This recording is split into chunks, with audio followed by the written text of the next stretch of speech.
All right, guys, Mr. Antonucci here. And in this video, I want to talk to you about separation of variables and how to solve initial value problems with this method for differential equations. So separation of variables is an interesting technique that you can use whenever you have a differential equation that involves x's and y's. Now, this won't always work. It requires some certain conditions. And basically, the idea is that you have dy dx equals a function of x times a function of y. If you can rewrite your differential equation so that you can do the product of the x terms times the y terms, then you can probably do separation of variables. And here's how this works. All you do is collect your y's and dy's on one side and your x's and dx's on the other side, and then anti-differentiate. So for example, for this one, if you divide by the f of y and multiply the dx, now, of course, this is just using notation here. Now we have our differential equation with the y and dy on one side and the x and dx's on the other, and then we can differentiate, or excuse me, integrate. This is why it's called separation of variables, because you are literally separating your x's on one side and your y's on the other. So for example, if you had the differential equation dy dx equals, let's do x cubed y with the initial value such that 0, 4. Okay, now notice your derivative here involves x and y. This is a candidate for separation of variables, and also it's already written as a product of x and y, so we know we can use separation of variables because it's written as a product already. So what you do first step is separate.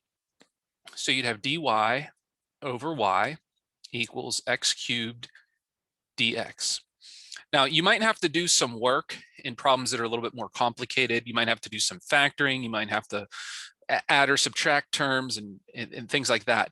But just for the example here of illustrating, I made it pretty simple, pretty straightforward. Now we're going to anti-differentiate. Okay, for the sake of space, I'm going to write the antiderivative over there. So the antiderivative of dy over y, you should recognize that as natural log. Don't forget the absolute value of y. That's going to be important later when we try to find our particular solution. The antiderivative of x cubed is 1/4 x to the 4th plus c. Now let me explain something here. Technically, since we anti-differentiated on both sides, you would want a plus c on this side and a plus c on this side. And they would represent two potentially different constant values. But if you had a constant on the left side and a constant on the right side, you could really combine like terms, and essentially you could think of it as adding a constant on one side. And so that's why we typically just put a plus c on the one side of our antiderivative.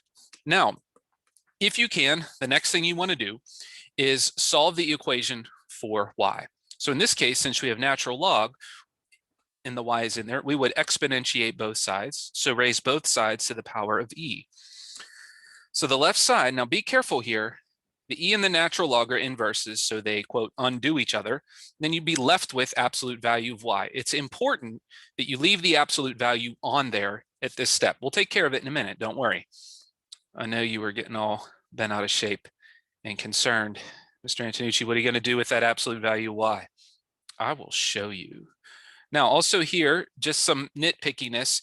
This plus c was part of the 1/4 x to the 4th, and we raised this entire right side as the power of e when we exponentiated. So this plus c, make sure you write it so that it looks like it's part of the exponent on the e and not a plus c added after the fact.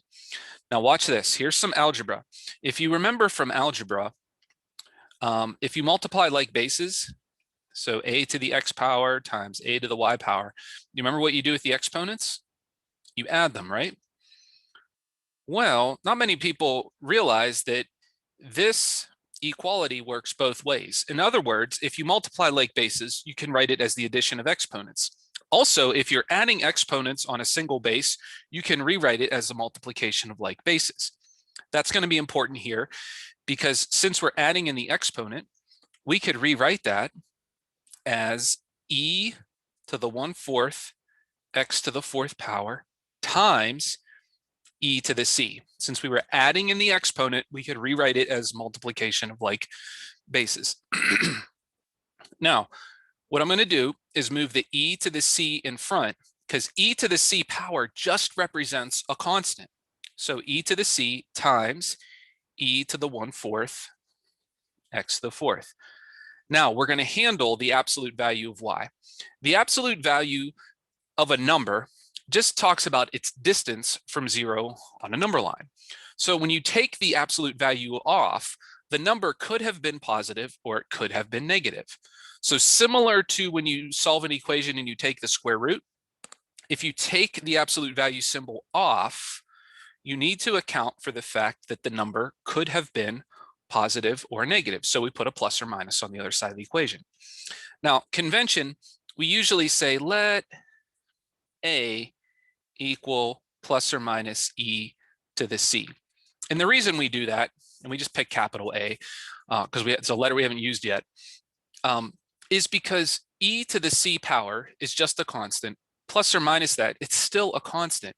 So if it's just a constant, let's just let a represent that constant, and everything looks a lot cleaner that way. So you have a e to the 1/4 x to the 4th power. Now this, not our final answer, but this is, remember, this is what we call our general solution. And at this step is where we take our initial conditions and plug them in.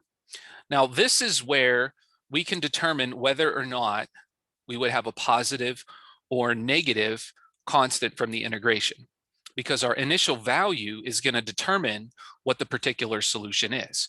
So if I plug that in, I'd have -4 equals a e to the 1/4 power times x to the 4th power, and x is 0 if I plug that in. All right. And now 0 to the 4th is 0 times 1/4 is 0. E to the 0 power is just 1. So I know a equals -4. Now, again, students will often mistakenly stop there because they kind of, quote, got an answer. But remember, if we're trying to find the particular solution, we need to solve for the constant of integration and then write the function. So our function is y equals a, which is -4, e to the 1/4 x to the 4th power. And that, ladies and gentlemen, is our particular solution for this problem. So in this video, we talked about how to use separation of variables to solve a differential equation. And we solved an initial value problem here and got a particular solution. So I hope that was helpful to you. If it was, great. Please do let me know in the comments if you have any math problems that you want me to go over, and maybe I'll make a video about them. And be sure to subscribe to the channel and hit the bell for notifications. As I upload new videos, you'll be the first to know. All right, take care.